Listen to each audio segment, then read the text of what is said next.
If you've got a few minutes to spare, I'd love to share a story about this watch. You see, this watch I swapped with one of my viewers. I gave him my Seiko Bullhead and he gave me this quartz Marinemaster. And you're probably thinking, what are you doing, mate?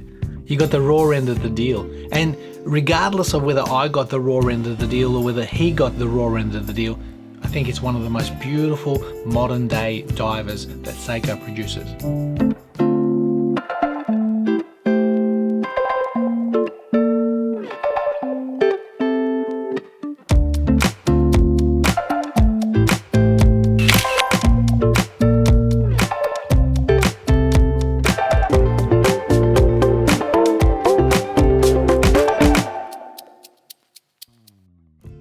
About 2 months ago, I gave my Seiko Bullhead to one of my viewers and he gave me his black Marinemaster. We did an equal trade, a swap. And whether I'm on the good side of that trade or the bad side, whether it was beneficial or not, it's irrelevant. You see, I gave him a vintage watch that's in great condition and they're only appreciating in value as time goes by. And I received a Seiko Marinemaster, which there's a reason why I did this. And fast forwarding, the reason I say 2 months ago, because this watch has been in service for the past 2 months. It's been in the Seiko boutique repair shop for 2 months and I just got it back yesterday. And I want to share this story with you guys because it's a very interesting story. A lot of us, when we trade watches, it's always win, win, win. We got to make money, and sometimes we don't. Sometimes it's equal trade, sometimes we lose money. Whatever the case, there's a very important story here and I really want to share it with you guys. So to my eyes, this Seiko Marinemaster, this particular model, is one of the most beautiful modern Seiko divers today. And yet the Seiko Bullhead is one of the most beautiful vintage chronographs of yesteryear. And the way the story goes is this gentleman's name is Ian. We've become good friends over the last couple of years. He's a local to me. He actually gave me his Omega Grail watch for me to review a year or so ago, and I've posted that up. Great watch, wonderful video, but since then we've both moved forward with our collections, and every time he comes around and he used to look at my Seiko Bullhead, he'd look at it on my wrist or in my watch box and he was gobsmacked. You could see that he had this love affair with that watch.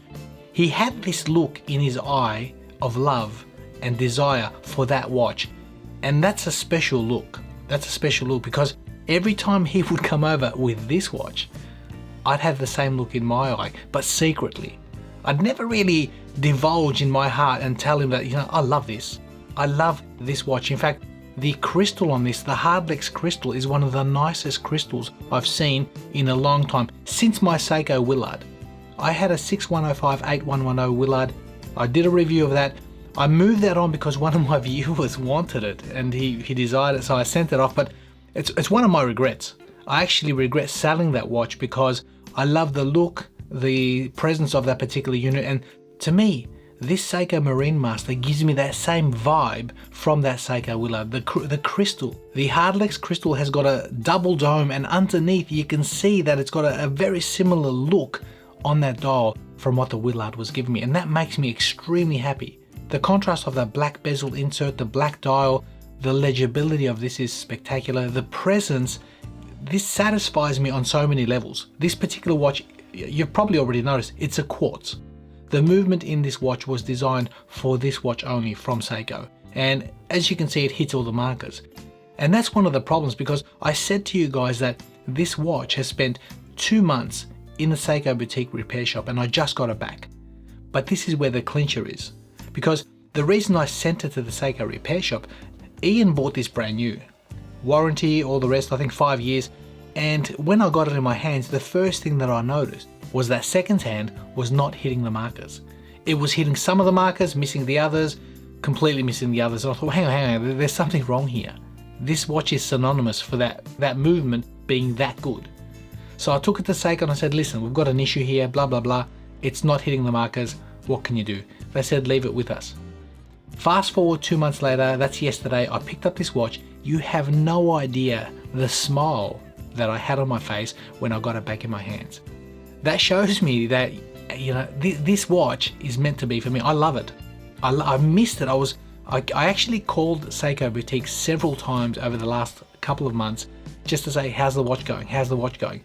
I've got a million watches, guys. I've had a million watches go through my hands, and yet this thing here I'm keen to get back, and it's back. It's a wonderful piece. That shows me the love affair that I have for this unit. And call it strange, but you know, this is why we love this hobby. Sometimes we might love a $10,000 watch or a $100,000 watch or a $10 watch. It's irrelevant to the price. What's important is what that watch does for you, how it looks, how it presents itself. For me, this is spectacular. This is one of Seiko's masterpieces, and I absolutely love it. Ian's extremely happy with his watch. He's overjoyed. I think he's ordered some leather straps for it. He's going to go down that road of enjoying it, maybe on a Bund strap, and that's exactly what that brown watch needs. So he's in La La Land, just like I'm in La La Land. But the clincher is this. He's turned around and said to me, Pete, if you ever want the watch back, let me know, it's yours. Now I'm fully persuaded that he deserves that watch. I love that watch, don't get me wrong, I love that brown watch, that Bullhead is stunning, and I finally got it. I got it out of my system, not completely, I was more than happy to have that in my collection. But he had the eye of the tiger, he had this look that I've got to have this, I've got the same look that I had towards this Marinemaster. I love this watch, guys. I love this model of this watch. I think it's one of the most beautiful modern day divers that Seiko produces. And I'm a very geeky, tooly sort of a guy. You'll notice from my collection, a lot of them are tools, they're divers, they're chronographs. That's what I enjoy.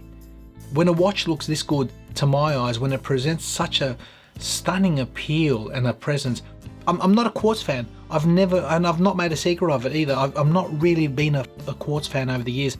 I predominantly have automatic mechanical watches in my collection. That's it. I was looking at this watch on Ian's wrist and it was speaking to me saying, you've got to have this watch. So it's here, it's in my collection. Absolutely gobsmacked. This thing here has just made me happy from the day that I first laid eyes on it, and it's still making me happy today. And I think they're the sort of watches that you just got to have them regardless.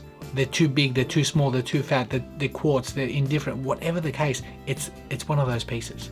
But I wanted to share that with you guys. Ian's extremely happy with his watch. I'm overwhelmed with my watch. Mate, wear it in good health. I'm wearing this in good health as well. I'm going to see you probably the next couple of days anyway, but love it, love it, love it. You know, I wanted to share that story, guys, because we mostly make watches. A lot of us get into the trap of making watches about this. It's got to be profitable. If I don't do a trade and I don't make money, then it's not a good trade. It doesn't matter. It doesn't matter. It gave me so much joy to see Ian smile, be content, be happy in his face, in his countenance. But that also gave me joy because I actually wanted this. I actually wanted this watch. So guys, it's a win-win. I wanted to share that with you guys. Sorry for laboring. I hope you enjoyed that. Let me know your thoughts. If you've had watches that you just can't live without, this is one of them. And hopefully it stays in the collection and no one persuades me to let go of this. Thanks for watching, guys, and we'll see you in the next video.